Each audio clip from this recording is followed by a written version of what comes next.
BJP अध्यक्ष JP Nadda के उत्तराखंड दौरे का दूसरा दिन है आज। जेपी नड्डा कल उत्तराखंड पहुंचे हैं और उनके दौरे का दूसरा दिन है आज, और आज भी कई बैठकों में शामिल होंगे। बीजेपी के राष्ट्रीय अध्यक्ष जेपी नड्डा नेपाली पाम पर मानव श्रृंखला के जरिए उनका स्वागत होगा। नेपाली पाम पर कुछ इस अंदाज में स्वागत होगा। मानव श्रृंखला के जरिए बीजापुर राज्य अतिथि गृह में बैठक करने का उनका कार्यक्रम है, बैठक करेंगे और सीएम त्रिवेंद्र सिंह रावत के साथ बैठक है, पदाधिकारियों के साथ प्रदेश के बैठक है। प्रदेश मोर्चा अध्यक्ष, महामंत्री, जिला अध्यक्ष भी बैठक में शामिल होंगे, बैठक में मौजूद रहेंगे। तो बीजापुर राज्य अतिथि गृह में बैठक करने वाले हैं मुख्यमंत्री त्रिवेंद्र सिंह रावत और बीजेपी के प्रदेश प्रभारियों के साथ बैठक करेंगे बीजेपी के राष्ट्रीय अध्यक्ष जेपी नड्डा। जेपी नड्डा के दौरे का दूसरा दिन है आज। कल आए थे 4 तारीख को, 7 तारीख तक उत्तराखंड में रुकने वाले हैं और अब 2022 की तरफ सीधा नजर है। तो 2022 में भी बीजेपी की कोशिश होगी कि उसी तरह का प्रदर्शन हो जो 17 में हुआ। इसके साथ साथ प्रदेश में जो नाराजगी है बीजेपी के दूसरे नेताओं में, उस नाराजगी को अभी दूर कर लिया जाए ताकि सभी नाराजगी दूर करके एक साथ संगठन के काम में जुट जाए। तो जेपी नड्डा उत्तराखंड पहुंचे, साधु संतों के साथ मुलाकात, गंगा आरती में शिरकत की और आज उनके उत्तराखंड दौरे का दूसरा दिन है जहां पर वो बैठक करने वाले नेपाली फार्म पर। पहले तो उनका स्वागत होगा मानव श्रृंखला के जरिए, उनका स्वागत होगा बीजापुर राज्य अतिथि गृह में। फिर वो बैठक करेंगे जहां पर सीएम मौजूद होंगे, प्रदेश के पदाधिकारी इसमें मौजूद होंगे। प्रदेश मोर्चा के अध्यक्ष, महामंत्री, जिला अध्यक्ष भी बैठक में मौजूद रहेंगे। तो सभी जिलों से जिलाध्यक्षों को बुलाया।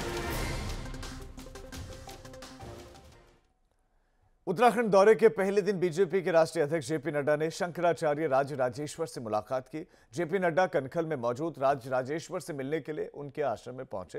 यहां पर जेपी नड्डा ने शंकराचार्य राज राजेश्वर का आशीर्वाद लिया। तो ये बीजेपी के राष्ट्रीय अध्यक्ष जेपी नड्डा के दौरे की कुछ झलकियां हैं। मुलाकात करने के लिए पहुंचे शंकराचार्य राज राजेश्वर से जेपी नड्डा मुलाकात करने के लिए पहुंचे। ये भंकैया इसको देव दीपावली पर भगवती का सहस्त्रार्चन राज राजेश्वरी त्रिपुर सुंदरी का किया था, उसका ही प्रसाद है। ये ओटीसी ट्रेंड है। ये भंकैया इसको देव दीपावली। तो जेपी नड्डा के साथ इस दरमियान कैबिनेट मंत्री मदन कौशिक भी दिखाई दिए और संतों के साथ उन्होंने मुलाकात की, संतों से आशीर्वाद लिया। उसके बाद ये ओटीसी ट्रेंड गंगा आरती में भी शिरकत की। ये भंकैया।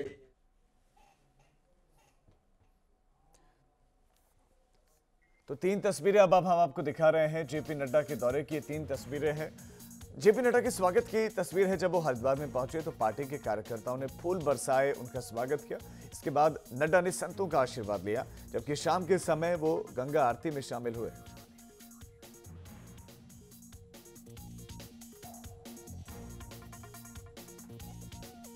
जोरदार स्वागत हुआ, लेकिन सोशल डिस्टेंसिंग कहीं ना कहीं दिखाई नहीं दी।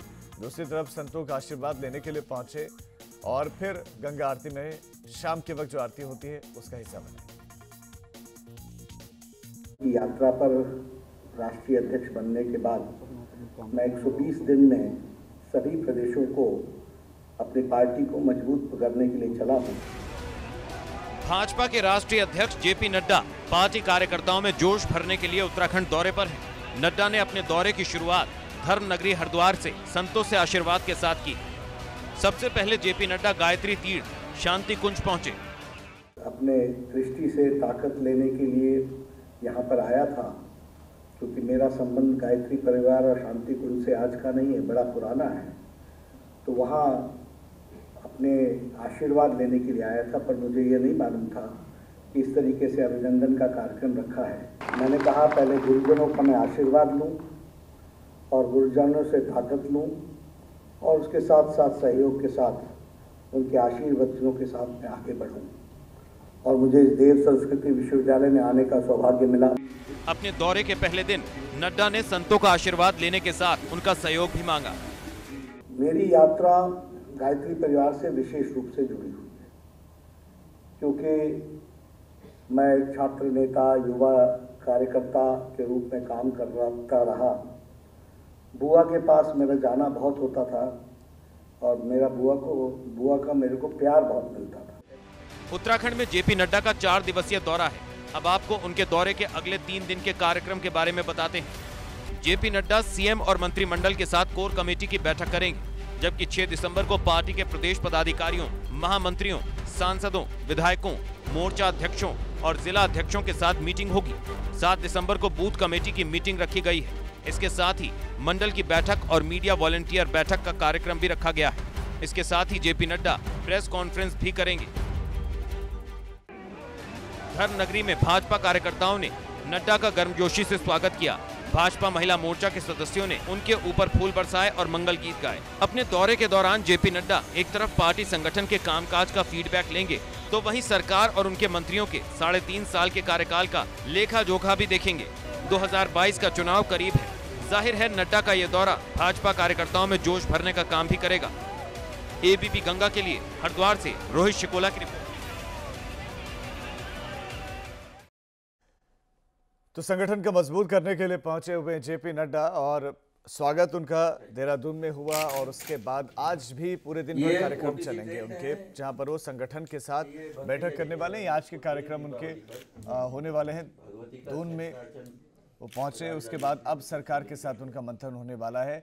कल संतों का आशीर्वाद लिया था और आज मुख्यमंत्री इसके साथ साथ संगठन के जो पदाधिकारी हैं उनके साथ बैठक करेंगे जेपी नड्डा। भगवती का सहस्त्रार्चन राजराजेश्वरी त्रिपुर सुंदरी का किया था, उसका ही प्रसाद है। तो जेपी नड्डा के उत्तराखंड दौरे का दूसरा दिन है आज और इस खबर पर हमारे संवाददाता रवि कैंतुरा हमारे साथ ज्यादा जानकारी के साथ जुड़ गए। रवि, दूसरा दिन है, अभी जेपी नड्डा सबसे पहले क्या क्या करने वाले, आज उनके दिन की शुरुआत कैसे होगी, क्या क्या पूरे दिन भर में करेंगे, कितनी बैठकें आज पूरे दिन भर में रखी गई हैं? जी देखिए राजीव, क्योंकि आज दूसरा दिन है और जो बीजेपी कार्यकर्ताओं में उत्साह है, पूरी तैयारियां हैं वो की जा चुकी हैं और इसके साथ ही आज जेपी नड्डा देहरादून पहुंचेंगे और करीब 11:30 बजे से ये बैठकें शुरू हो जाएंगी। आज पूरे दिन की बैठकों की बात करें तो 5 बैठकें हैं जो जेपी नड्डा करेंगे, जिसमें तमाम पदाधिकारी, दायित्वधारी, सांसद, मुख्यमंत्री खुद और प्रदेश अध्यक्ष और तमाम और कार्यकर्ता भी मौजूद रहेंगे। अगर हम बात करें तो हरिद्वार से यहाँ पहुँचने का जो कार्यक्रम है करीब 10 बजे करीब नेपाली फॉर्म से जेपी नड्डा देहरादून के लिए आएंगे और जो अभी तक की जानकारी है खुली गाड़ी में वो आएंगे और इसके साथ ही तमाम जो मानव श्रृंखला बनाई गई है, क्योंकि फूल माला पहनाना इस वक्त जो है बिल्कुल मना किया गया है कोविड के चलते, लेकिन फूल जरूर बरसाए जाएंगे। ऐसे मानव श्रृंखला है सोशल डिस्टेंसिंग के साथ और जगह जगह पर नेपाली फॉर्म ऋषिकेश से लेकर देहरादून तक की मानव श्रृंखलाएं बनाई गई हैं, जहां पर जेपी नड्डा का स्वागत किया जाएगा सोशल डिस्टेंसिंग और मास्क के साथ, जो कि अभी तक की जानकारी है कि किसी भी तरीके से कोविड प्रोटोकॉल का उल्लंघन ना हो। इससे जब वो यहाँ पर देहरादून पहुंचेंगे तो 11:30 बजे से उनकी बैठकें शुरू हो जाएंगी। बीजापुर गेस्ट हाउस में जो अतिथि गृह है वहाँ पर 2 बैठकें नड्डा की हैं। उसके बाद अगर हम बात करें तो एक इंटर कॉलेज में एक बैठक है और उसके बाद हम बात करें तो शाम की IRTD में उनकी बैठक है, जिसमें मुख्यमंत्री, प्रदेश अध्यक्ष और जो है प्रदेश प्रभारी, ये तमाम लोग मौजूद रहेंगे। तो ये तमाम जो है आज की जो तैयारियां हैं, 5 बहुत महत्वपूर्ण बैठकें हैं जिसमें तमाम अलग अलग जो है शेड्यूल निर्धारित किया गया है। इन बैठकों में तमाम लोग मौजूद रहेंगे और साथ ही साथ जिस तरीके से मंथन हो रहा है, अगर हम बात करें कल के दिन की तो हरिद्वार में जेपी नड्डा रहे और सबसे पहले उन्होंने संतों का आशीर्वाद दिया, अखाड़ा परिषद के प्रतिनिधियों के साथ वो मिले और उसके बाद आज दूसरा दिन उनका है। 7 तारीख तक जेपी नड्डा उत्तराखंड में है और सबसे बड़ी बात यह भी है कि जो 120 दिन का जो उनका पूरा देश का दौरा है, उस दौरे की जो शुरुआत हुई है वो देवभूमि उत्तराखंड से हुई है। तो ऐसे में अगर हम बात करें राजधानी देहरादून की तो पूरी तरीके से तैयारियां की गई हैं, कार्यकर्ताओं में उत्साह और इस बार की जो बैठकें हैं वो सिर्फ बड़े पदाधिकारी या सांसदों या मुख्यमंत्री के साथ ही नहीं है, बल्कि धीरे धीरे इस तरीके का शेड्यूल बनाया गया है कि बूथ के कार्यकर्ता के साथ भी जेपी नड्डा जुड़ेंगे। तो ऐसे में जो छोटे कार्यकर्ता हैं जो जुड़े हुए हैं बीजेपी के साथ, उनमें उत्साह भरना है। 2022 के चुनाव से सीधा सीधा इसको इन बैठकों को लिया जा सकता है कि पहले प्रदेश प्रभारी का यहाँ पर दौरा रहा, प्रदेश अध्यक्ष का दौरा है। तो ऐसे में तमाम जो जिम्मेदारियां हैं, किस तरीके से आगे की रणनीति तय करनी है, इन तमाम चीज़ों पर मंथन होगा। जो कुछ नाराजगी अगर हम कल लेवल की बात करें, संतों ने जो कुछ नाराजगी जाहिर की थी, तो ये भी एक बड़ी बात है कि हरिद्वार से उन्होंने शुरुआत की, संतों के साथ वो बैठे रहे और कुंभ को लेकर भी तमाम चर्चाएं हुई हैं। तो ये तमाम चीजें हैं जो कि जेपी नड्डा के यहाँ पर जो आगमन है उसको लेकर की गई हैं। बीजेपी में उत्साह है, पूरी तैयारियां हैं और किस तरीके से मंथन रहेगा, किस तरीके से पार्टी को और ज्यादा मजबूत करना है, पार्टी के जो छोटे कार्यकर्ता है उन तक किस तरीके से अपनी बात को पहुंचाना है, ये तमाम शेड्यूल बनाए गए ताकि हर एक कार्यकर्ता में उत्साह हो। 2022 में चुनाव है, उससे पहले किस तरीके से पूरी ऊर्जा पार्टी के भीतर भरनी है। बिल्कुल रवि, एकमात्र लक्ष्य है कि 2022 में जीतना है और जीतने के लिए जो जो काम पहले करने पड़ते हैं वो सारे काम किए जा रहे हैं और उन्हीं का निरीक्षण भी करेंगे और दिशा निर्देश भी जेपी नड्डा दे रहे हैं। रवि, आपका इस तमाम जानकारी के लिए बहुत शुक्रिया। नड्डा के दौरे से बीजेपी उत्साहित है। बीजेपी का कहना है कि जेपी नड्डा के दौरे से पार्टी कार्यकर्ताओं को काफी फायदा होने वाला है। आशीर्वाद लेके जाएंगे तो निश्चित रूप से हमें सफलता मिलेगी और यहाँ सभी से बातचीत करने के लिए, मंत्रीगणों से बातचीत करने के लिए, विधायकों से बातचीत करने के लिए और बूथ लेवल के कार्यकर्ता से भी बातचीत करने के लिए वो पधारे हैं और सबके विचारों को जानेंगे और हमें एक प्रेरणा का और ताकत का जो है स्फूर्ति हमें देंगे। निश्चित रूप से कार्यकर्ताओं में जो उत्साह का संचार है वो स्वाभाविक रूप से है और आज जो उत्साह नजर आ रहा है ये अध्यक्ष जी के आने के बाद, हमारी पार्टी काडर बेस पार्टी है, एक साल में हमें चुनाव में जाना है, इसलिए निश्चित रूप से कहीं ना कहीं उस काडर को एक अंदर एक भाव रहेगा कि आने वाले समय में हम इस राज्य में ठीक प्रकार से, अच्छे प्रकार से और सरकार